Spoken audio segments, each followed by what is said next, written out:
معزز سامعین گرامی قدر، سیرت رسولullah صلی اللہ علیہ وسلم کے حوالے سے چند گزارشات کو آپ کے سامنے رکھ رہے تھے۔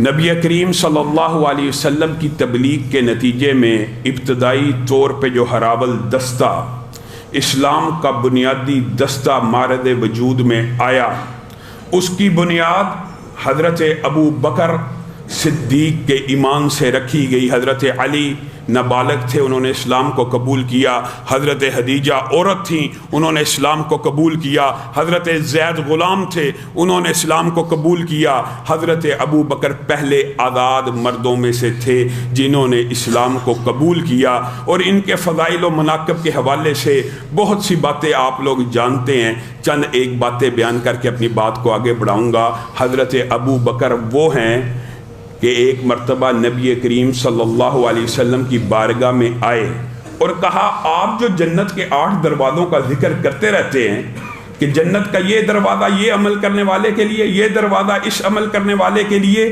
کیا کوئی ایسا خوش نصیب امتی ہوگا جس کو جنت کے 8 دروازوں سے پکارا جائے گا؟ یعنی اسلام کے اندر جتنے نیکی کے اعمال ہیں وہ بجا لائے گا عمدگی کے ساتھ کہ ہر دروازے سے اس کو صدا پڑے گی، ندا آئے گی، آئیے اس دروازے سے داخل ہو جائیے۔ تو نبی کریم صلی اللہ علیہ وسلم نے کہا، ابو بکر آپ انہی میں سے ہیں، اور میرے اور آپ کے لیے بھی ایک خوشخبری ہے کہ وضو کی بعد اگر ہم دعا جو پڑھتے ہیں وہ پڑھیں گے تو جنت کے 8 دروازے اسی وقت کھل جاتے ہیں اور وہاں سے پکار دی جاتی ہے، اللہ کی گواہی دینے والے، وضو کرنے والے، تیرا جی چاہے جس مرضی دروازے سے داخل ہو جا۔ یہ حضرت ابو بکر وہ ہیں کہ جن کے بارے میں نبی کریم صلی اللہ علیہ وسلم نے کہا تھا، میں نے دنیا کے اندر، اصل احسان تو نبی کا ہی ہے نا، اسلام قبول کیا لوگوں نے، لیکن احسان نبی کا ہی بنتا ہے، لیکن نبی کریم سمجھانے کے لیے کہہ رہے ہیں کہ میں نے دنیا کے اندر ہر بندے کے احسان کا بدلہ اتار دیا، چاہے اسلام کی دعوت دے کے، چاہے اس کو مال و زر دے کے، چاہے اس کا بدلہ دے کر۔ ایک واحد ابو بکر ہیں جن کے احسانات کا بدلہ میں محمد صلی اللہ علیہ وسلم اس دنیا میں اتار کے نہیں جا رہا، کل قیامت کا دن ہوگا، اللہ میری طرف سے اس ابو بکر کے احسانات کا بدلہ اتارے گا۔ حضرت ابو بکر 4 نسلیں صحابیت کے شرف سے بہراور، 4 نسلیں، کوئی اور صحابی تاریخ میں مستند سند کے ساتھ نہیں ملتا، کوئی ایک کہ جس کی 4 نسلیں صحابی ہوں۔ ابو بکر کے والد بھی صحابہ، ابو بکر خود بھی صحابی، بیٹا بھی صحابی، پوتا بھی صحابی، بتائیے کوئی اور ایسا صحابہ میں ملتا ہی نہیں۔ اور یہی ابو بکر ہیں جن کی تبلیغ ابھی ایمان تو اچھا، حضرت ابو بکر کی ایک سیرت کے اندر یہ بات بھی موجود ہے جو گزشتہ خطبے میں رکھی تھی کہ حضرت ابو بکر نے بھی زمانہ جاہلیت کے اندر کسی بت، کسی شجر حجر، کسی آستانے، کسی قمر، کسی سورج چاند ستارے کی پوجا نہیں کی۔ حضرت ابو بکر نے بھی نہیں کی۔ نبی کریم صلی اللہ علیہ وسلم سے بہت سی مماثلتیں ہیں، نبی کریم نے دعوت دی، اسلام کو قبول کر لیا۔ اسی طرح حضرت ابو بکر کے چند دوست ہیں جن کو حضرت ابو بکر جا کے دعوت دیتے ہیں، دوستوں کو پتہ ہے یہ ابو بکر جھوٹ نہیں بولتا، یہ ابو بکر غلط بیانی نہیں کر سکتا۔ جس طرح ابو بکر کو اعتماد تھا کہ نبی کریم نے ساری زندگی اگر معاملات یاد رکھیے، معاملات میں جھوٹ بولنا یہ عام بات ہے۔ معاملات میں کئی لوگ آج بھی معاشرے کے اندر، ایک مثالاً آپ کو بات سمجھاتا ہوں، آپ نے دیکھا ہوگا اللہ کے اوپر یا رسول اللہ کے اوپر عام لوگ بھی کم جھوٹ باندھتے ہیں۔ ہمارا معاشرہ تو اس میں ترقی کر گیا ہے، باقاعدہ کتاب کا نام، حدیث نمبر تک لکھ دیا ہوتا کہ رسول اللہ نے فرمایا، لیکن بالعموم اسلام اور دین کے بارے میں احتیاط کی جاتی ہے، معاملات کے بارے میں احتیاط نہیں ہوتی۔ کاروباری معاملات میں جھوٹ چل رہا ہے، رشتہ داریوں میں جھوٹ چل رہا ہے، گھر میں موجود ہے نہیں موجود جھوٹ چل رہا ہے، عام بات ہے معاملات میں۔ لیکن حضرت ابو بکر کا استدلال کیا تھا؟ جو شخص عام معاشرتی معاملات میں جھوٹ نہیں بولتا وہ اللہ کے اوپر کیسے جھوٹ باندھ سکتا ہے؟ اس لیے میں اس پیغمبر، اس نبی کے اوپر ایمان لے کے آیا۔ جب ایمان لے کے گئے ہیں، عثمان، طلحہ، زبیر، عبد الرحمن ابن عوف، سعد بن ابی وقاص کے پاس جا کے مقدمہ رکھا، ان کا ابو بکر کے بارے میں کیا نظریہ تھا کہ یہ ابو بکر اگر دنیاوی معاملات میں جھوٹ نہیں بولتا، دین کے بارے میں کیسے بولے گا؟ کس قدر مماثلت ہے۔ ادھر نبی کریم نے دعوت دی، ابو بکر ایمان لے آئے، ادھر ابو بکر نے دعوت دی، طلحہ، زبیر، عثمان، عبد الرحمن ابن عوف، سعد بن ابی وقاص ایمان کو قبول کرتے ہیں۔ یہ اسلام کا ہراول دستہ ہے، یہ اسلام کے ابتدائی صحابہ ہیں۔ انہی ابتدائی صحابہ کے بارے میں ہرزہ سرائی کی جاتی ہے۔ آپ ایمانداری سے بتلائیے، نبی کریم صلی اللہ علیہ وسلم نے جو زندگی کے تبلیغ کے جب حکم ہوا قم فانذر کا، یہاں سے نبی کریم نے استدلال کیا کہ اپنے دوستوں، احبا کو، قریبیوں کو میں نے دعوت دینی ہے، لیکن نبی کریم صلی اللہ علیہ وسلم کو یہ بھی پتا تھا کہ قریب ہے وہ مرحلہ جب مجھے اعلانیہ دعوت کا کہا جائے گا۔ نبی تھے، فہم آ گیا، پھر انہوں نے تیاری کرنا شروع کی کہ ان نفوس قدسیہ کے اوپر محنت کی جائے کہ جب اعلانیہ دعوت آ جائے تو یہ لوگ اپنی جگہ کے اوپر استقامت سے کھڑے رہیں۔ یہاں پر بہت سے نقطے سمجھنے کے ہیں۔ عام معاشرے کے اندر پتہ کیا بات مشہور ہے، کئی باتیں غلط العام اور غلط العوام بھی ہوتی ہیں۔ مشہور ہے آپ کی اور میری ذمہ داری کیا ہے؟ تبلیغ کرنا۔ بات درست ہے، عام معنوں میں درست ہے، اللہ کی وحی آئی آگے پہنچانی ہے، اللہ کا کوئی حکم ہے آگے پہنچانا ہے، تبلیغ بنیادی مقصد ہے۔ لیکن نبی کریم صلی اللہ علیہ وسلم کی زندگی کے، یہ نبوت کے آنے کے بعد ابتدائی 3 سال کا مطالعہ کیجئے، غور کیجئے، فکر کیجئے۔ اگر صرف تبلیغ کرنا مقصد ہوتا، دعوت دینا ہی مقصد ہوتا، مقصد ہے، صرف کی بات ہو رہی ہے، اگر صرف تبلیغ ہی مقصد ہوتا تو اس کے لیے سب سے بہتر جگہ کون سی تھی؟ خانہ کعبہ۔ خانہ کعبہ کے اندر لوگ اکٹھے ہوتے تھے، خانہ کعبہ میں نبی کریم اعلان کرتے، دعوت دیتے۔ نبی کریم صلی اللہ علیہ وسلم نے ابتدائی 2-3 سال خفیہ تبلیغ کیوں کی؟ بیت اللہ کو چھوڑ کر دعوت دی۔ ارقم کو، حضرت ارقم کے اوپر قربان جائیں، آج 1400 برس گزر گئے ہیں، نام اس طرح زندہ ہے کہ اداروں کے نام ان کے نام پہ رکھے جاتے ہیں۔ حضرت ارقم کی عمر 16 برس کی تھی، 16 برس۔ نبی کریم صلی اللہ علیہ وسلم نے دعوت دی، اسلام کو قبول کیا 16 سال کی عمر میں، اور کس قبیلے سے تعلق تھا؟ بنو مخدوم سے۔ یہ نبی کریم صلی اللہ علیہ وسلم کی تبلیغی حکمت عملیاں، ان کے اوپر بھی غور کرنے کی ضرورت ہے۔ دعوت کا میدان، تبلیغ کا میدان، تبلیغ کا مرکز کس کے گھر کو بنایا؟ حضرت ارقم کے گھر کو۔ دار ارقم آپ نے سنا، مشہور اسلامی ہسٹری کے اندر۔ کیوں بنایا؟ 2-3 وجوہات تھیں۔ پہلی بات، بنو مخدوم بنو ہاشم کے مخالف تھے، تو کسی کے ذہن میں یہ بات آ ہی نہیں سی سکتی کہ بنو مخدوم کے ایک لڑکے کے گھر کو تبلیغ کا مرکز بنایا جا سکتا۔ یعنی خفیہ تبلیغ کے جو اسباب اور ذرائع مد نظر رکھنے تھے، نبی کریم صلی اللہ علیہ وسلم نے سارے رکھے۔ پھر دوسری بات، حضرت ارقم کے گھر کا انتخاب اس لیے تھا کہ کسی کے ذہن میں یہ خیال ہی نہیں جائے گا کہ ایک 16 سال کا نوجوان اسلام کو قبول کر چکا ہے اور اس کے گھر میں اسلام کے ابتدائی نفوس کی تربیت ہو رہی ہے۔ ہاں، یہ بات یاد رکھیے۔ ایک غلط العوام بات یہ ہے کہ صرف مقصد تبلیغ، اگر مقصد تبلیغ ہوتا تو اسلام کی ابتدائی تبلیغ بھی اعلانیہ ہوتی، خفیہ نہیں ہوتی۔ اس خفیہ تبلیغ میں حکمت کیا ہے؟ میرے بھائیوں، آج دکھ اور افسوس کی بات ہے، اللہ کی قسم اگر معاشرہ صرف یہ بات سمجھ جائے تو معاشرے کے اندر انقلاب آ جائے۔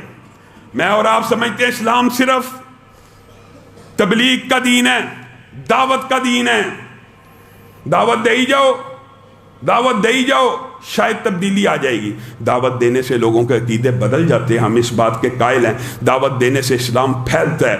آج دنیا کے اندر یہ خوشخبری کی بات ہے کہ مسلمان زوال پذیر ہونے کے باوجود عددی تعداد میں نمبر 1 پہ جا چکے ہیں، جو آج سے 150 برس قبل 8ویں نمبر پہ تھے۔ تبلیغ کی برکات ہیں، اس سے انکار نہیں ہے، لیکن کیا صرف تبلیغ سے اسلام کا غلبہ ہو سکتا ہے؟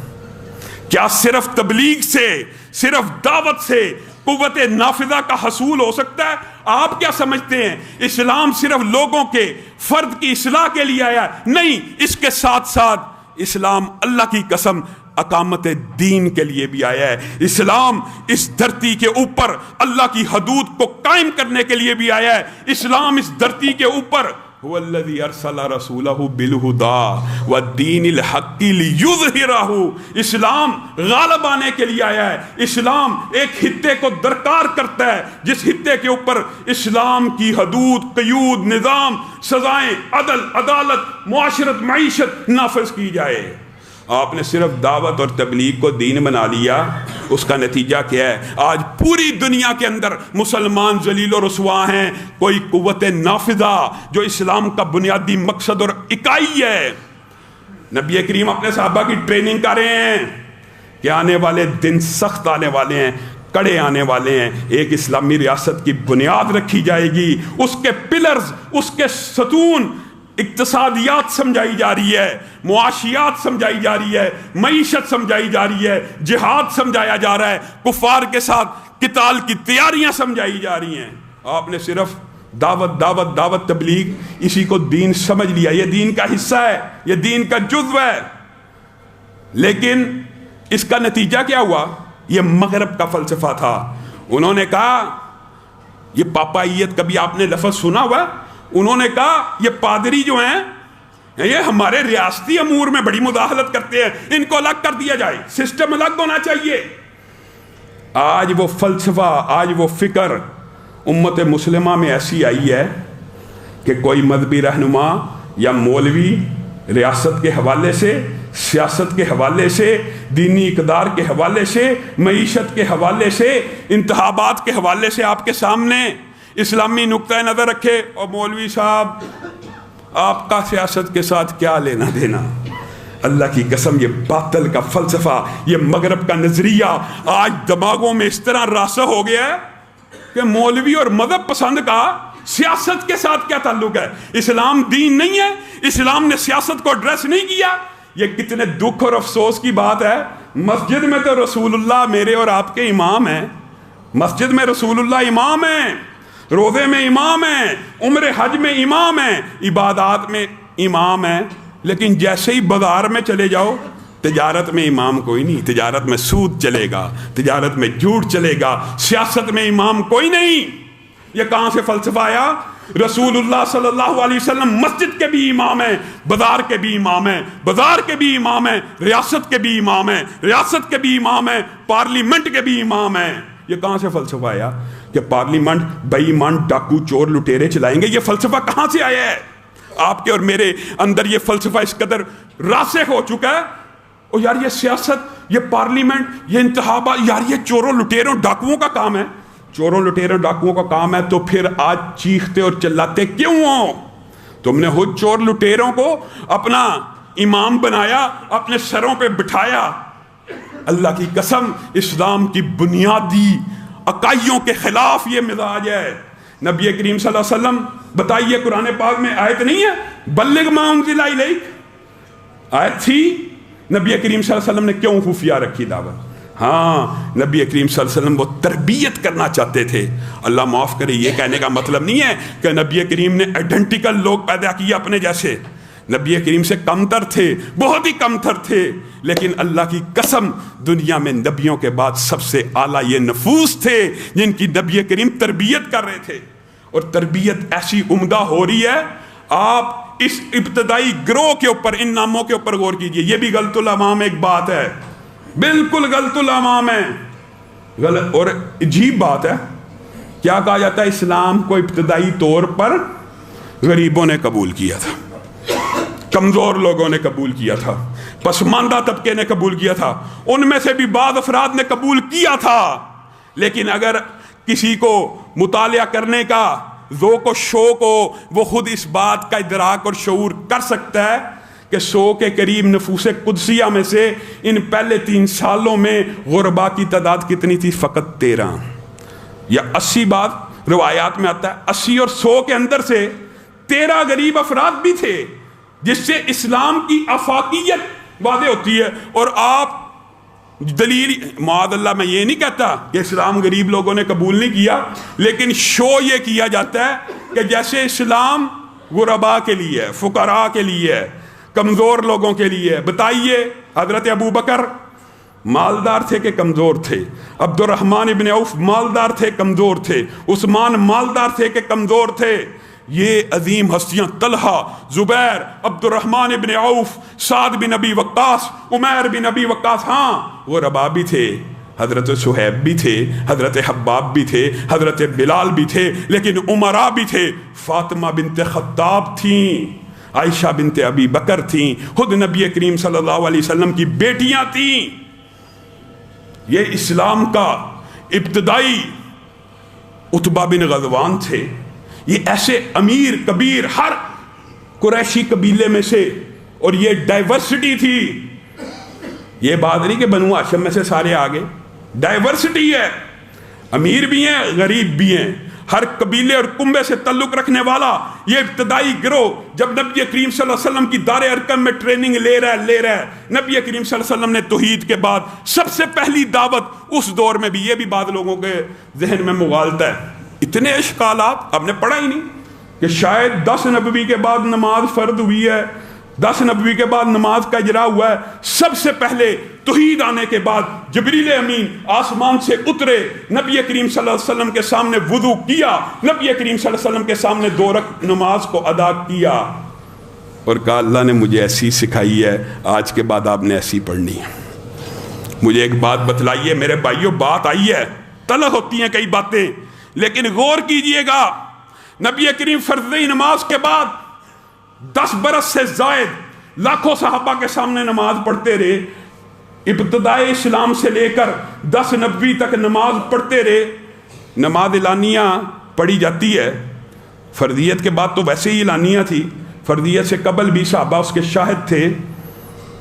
آج ہمارے معاشرے میں کیا فلسفہ معاذ اللہ، دکھ ہوتا ہے کئی مرتبہ، یعنی جو عمل نبی کریم نے حج کا 1 مرتبہ کیا وہ تو سارے کا سارا محفوظ ہے، نماز 20 سال پڑھتے رہے، اس میں کہا جاتا ہے جی اختلاف ہے، کوئی اختلاف نہیں، یہ تیرے مولوی اور پیر نے، تیرے امام اور فقیہ نے اس میں اختلاف ڈالا ہوا ہے۔ رسول اللہ صلی اللہ علیہ وسلم کی نماز اسی طرح محفوظ ہے جیسے وہ پڑھا کرتے تھے، اسی لیے حکم بھی دے دیا صلو کما رأیتمونی اصلی، نماز میرے صحابہ اسی طرح پڑھنا جس طرح مجھے پڑھتا ہوا دیکھا ہے۔ آج معاشرے میں اس طرح بھی پڑھی، اس طرح بھی پڑھی، اس طرح بھی پڑھی، اس طرح پڑھی، اس طرح پڑھی کی کوئی دلیل بھی تو ہونی چاہیے کہ بس جو فقیہ پیر امام نے کہہ دیا اسی کے پیچھے چل پڑنا ہے۔ رسول اللہ صلی اللہ علیہ وسلم نے ساری زندگی ایک طریقے کے ساتھ نماز کو ادا کیا اور حکم دیا اسی طریقے سے نماز پڑھنا۔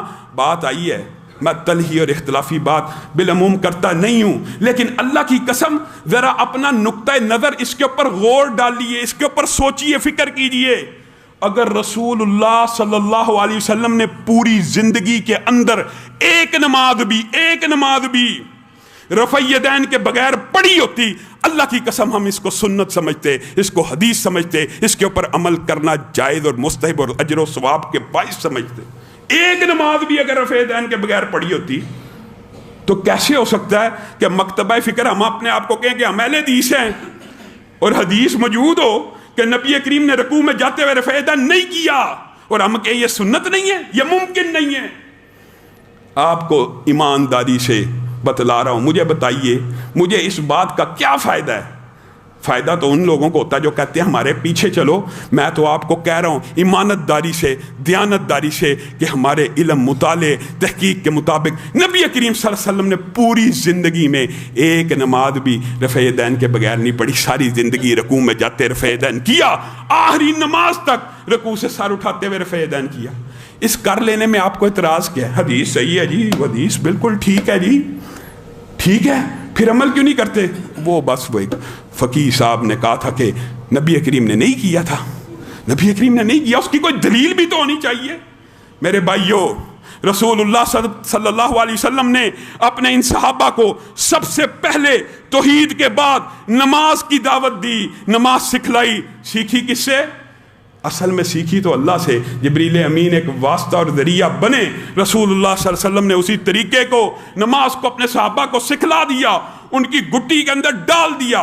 میں اور آپ یہاں پہ بھی رکیے، غور کیجئے، نماز دین کا ایک ایسا ستون ہے کہ بعض لوگ یہ سمجھتے ہیں یار نماز نہ بھی پڑھو، انسانیت کی خدمت کرتے جاؤ، یہ کام کرتے جاؤ، نماز جب دل کیا پڑھ لی، جب دل کیا نہ پڑھی نہ بھائیو، اللہ کی قسم نماز دین کا ایسا ستون ہے جو کفر اور اسلام کے مابین فرق کرنے والا ہے، کفر اور اسلام کے مابین فرق کرنے والا ہے، اور اس بارے میں متعدد حدیثیں موجود ہیں، ائمہ کے اقوال موجود ہیں۔ شکر ہے اس بات کے اوپر اجماع امت ہے کہ عادی بے نماز ایک ہوتا ہے ایک دن میں 5 پڑھتا ہے، اگلے دن 5 پڑھی، ایک دن ایسا آیا 4 پڑھ لی، اس کو عادی بے نماز نہیں کہتے۔ پھر اگلا دن ہوا اس نے قضا ادا کر لی، 5 پوری کی، یہ عادی بے نماز نہیں ہے، یہ وہ ہے کہ جو اپنی نمازوں میں غفلت برتتا ہے، اس کے لیے ویل کی گھاٹی ہے، اس کے لیے بھی عذاب ہے۔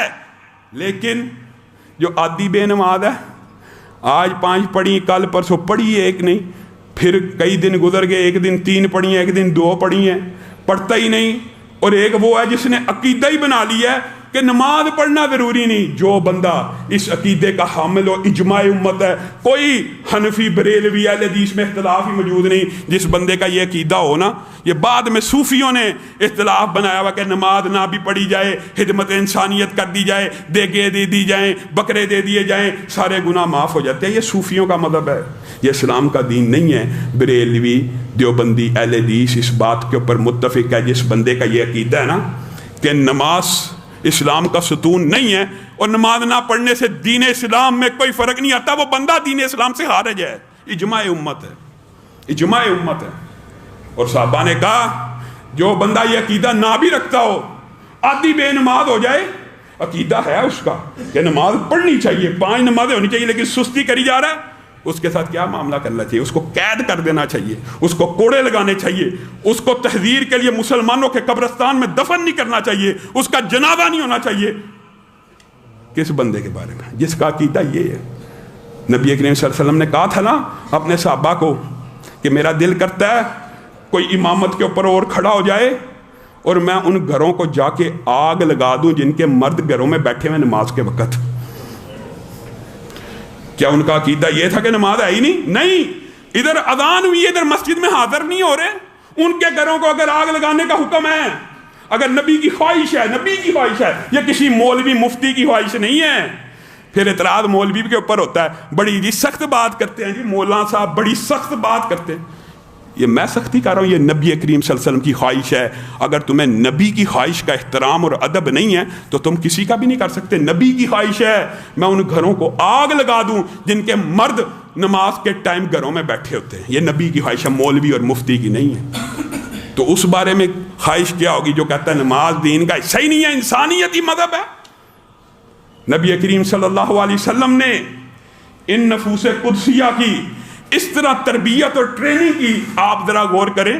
حضرت عمر بھی دوسرے اور تیسرے مرحلے میں اسلام کو قبول کرنے والے ہیں، اگرچہ ابتدا میں کیا، لیکن یہ جو ابتدائی صحابہ ہیں، آپ نے کبھی غور شاید نہ کیا ہو، ان میں سے خلافت راشدہ میں 3 افراد شامل ہیں، یعنی جن لوگوں نے ریاست کے امور سر انجام دینے تھے، اس کے لیے یہ بات لازم ہے، آج بھی لازم ہے۔ حکمت عملی کے تحت اگر آپ دھرتی کے اوپر، زمین کے اوپر اسلامی سزاؤں کا، اسلامی ریاست کا، اسلامی قانون کا، اسلامی نظام کا نفاذ چاہتے ہیں نا، تو آپ کو اسی طرح کی ٹریننگ اور تربیت اور اسی طرح کی امانت داری اور رازداری اور اسی طرح کی آپس میں اخوت قائم کرنی ہوگی جس طرح اسلام کے ان ابتدائی نفوس نے کیا۔ حضرت ابو بکر پہلے خلیفہ بن گئے، ابتدائی اسلام قبول کیا۔ حضرت عثمان بھی خلیفہ بن گئے، ابتدائی اسلام قبول کیا۔ حضرت علی بھی خلیفہ بن گئے۔ 3 تو اسی دور میں سے ہیں۔ گویا نبی کریم صلی اللہ علیہ وسلم اس دور میں اسلام کی ریاستی امور کی ٹریننگ کر رہے تھے۔ آج یہ سمجھتے ہیں اسلام ریاست کو ایڈریس نہیں کرتا، دین نامکمل ہے، دین کے اندر اسلامی حکومت اور سیاست اور ریاست کے لوازمات موجود نہیں۔ یہ دھوکہ ہے، یہ مغالطہ ہے۔ پوچھا جاتا ہے کئی مرتبہ، ہم تو کہتے ہیں ہمیں بلایا جائے، جی معیشت کیسے مستحکم ہوگی؟ اسلام معیشت کو ایڈریس نہیں کرتا۔ جھوٹ بولتے ہو۔ اسلام میں جس طرح ریاست اور خلافت کے چناؤ کے لیے مسلمہ ضابطے موجود ہیں، اللہ کی قسم کسی مغربی قانون میں موجود نہیں۔ اسی طرح اسلام میں ریاست کی معیشت چلانے کے لیے جو قواعد و ضوابط موجود ہیں، کسی مغربی تھنکر اور فلاسفر کے دماغ میں وہ آئیڈیاز آ ہی نہیں سکتے، کیونکہ یہ آئیڈیاز وحی کے ذریعے نازل ہوئے ہیں۔ اس کا اللہ رب العزت نے نازل کیا ہے۔ جو بات اللہ رب العزت نازل کریں اس کے اندر کوئی مغالطہ، کوئی وہم ہو سکتا ہے؟ مغربی اسکالر تو ماشاءاللہ آپس میں متفق نہیں ہوتے۔ ایک مغربی اسکالر جان لاک وغیرہ جنہوں نے پولیٹیکل سائنس پڑھی ہے وہ بڑی اچھی طرح جانتے ہیں، ایک مغربی اسکالر دعویٰ کرتا ہے کہ جو بچے ہیں نا، بچے یہ انسان کا پرسنل فیل ہے کہ وہ ایک بچہ پیدا کرے، 2 پیدا کرے، 3 پیدا کرے۔ دوسرا اسی کا ہم اثر مغربی فلاسفر یہ نظریہ پیش کرے گا کہ بچوں کی تعداد کو کنٹرول کرنا ریاست کی ذمہ داری۔ یہ آپس میں متفق نہیں۔ یہ سرمایہ درانہ نظام آج دنیا میں ہچکیاں لے رہا ہے۔ یقین مانیے معیشت بھی، پاکستان کی معیشت بھی، آپ نے شاید اس بارے میں غور نہیں کیا اور غور و فکر کی دعوت نہیں دی جاتی۔ آپ کے ذہنوں کے اوپر ایسے قبضہ کیا ہوا سرمایہ درانہ نظام نے، سرمایہ درانہ نظام امریکہ میں ہچکیاں لے رہا ہے، اور اسلام کے ابھی جزوی نظام، جزوی مکمل نہیں نافذ۔ آپ نے کبھی عرب ممالک کا جائزہ لیا؟ آپ کو سمجھایا نہیں جاتا، آپ کو سمجھنے نہیں دیا جاتا۔ ان کو ہم بدو کہتے ہیں، بے وقوف کہتے ہیں، اکھڑ کہتے ہیں، بدمزاج کہتے ہیں، سست کہتے ہیں، سارا دن سوئے رہتے ہیں۔ پوری دنیا کی معیشت آج عرب اکانومی کے اوپر کھڑی ہے آج، اور انہوں نے بھی اسلامی معیشت کو جزوی طور پہ اپنایا ہوا ہے۔ جزوی طور پہ اپنانے سے خیر و برکت اتنی ہے کہ تمام عرب ممالک جو خلیجی ہیں ان کے پاس وافر پیسہ ہے، وافر پیسہ ہے، یعنی ان کو یہ سمجھ نہیں آتی کہ اتنا بجٹ بچ گیا ہم نے لگانا کہاں ہے۔ یہ ابھی اسلام کی جزوی معیشت کو اختیار کیا ہے، لیکن آپ کو نہیں کبھی ادراک غور کرنے نہیں دیا جائے گا۔ اور میرے بھائیوں، صرف ایک حدیث انسان کا زاویہ نظر بدل سکتی ہے۔ نبی کریم صلی اللہ علیہ وسلم نے فرمایا جس معاشرے، جس زمین کے ٹکڑے کے اوپر اللہ کی حد کو قائم کر دیا جاتا ہے، کیا مطلب؟ چور نے چوری کی ہاتھ کاٹ دو، ریپس نے ریپ کیا سر عام پھانسی پہ لٹکا دو۔ جس زمین اور دھرتی کے اوپر یہ اللہ کے قوانین اور حدود نافذ ہو جاتی ہیں، اس زمین کا کلیجہ 40 دن مسلسل بارش اتنا ٹھنڈا نہیں ہوتا جتنی ایک حد کے نافذ ہونے سے ہو جاتا ہے۔ آج ہم حدود اللہ کے مخالف جی وحشیانہ سزائیں، اللہ رب العزت جو کہا گیا، جو سنا گیا، اس کو سمجھنے کی توفیق عنایت فرمائے۔